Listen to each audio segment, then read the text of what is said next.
Okay, so here is our program design. I'm going to start by opening a browser and playing a song. So previously, I Googled to find out how one would open a web browser in Python, and I discovered that there is this function called webbrowser.open. This function takes in the link I want to open. I just pasted a YouTube address in there. In fact, this could have been any link you want. Alright, let's save the program and run it. I'm going to call it breaktime.py. Py stands for Python. To run it, I will click on Run, and then click on Run Module.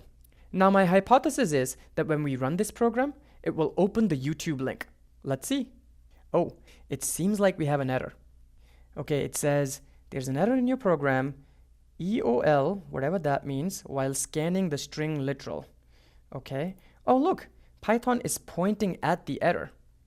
It seems like I missed the closing quote, so I'm going to add that. Let me save the program one more time and run it. Now I believe it will work. Another error. You know, when I first learned how to program, I felt so intimidated by these errors. Look at them. They are red and in your face. But to make the program work, we have to somehow get past them.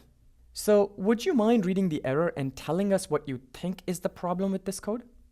Enter your responses in this box.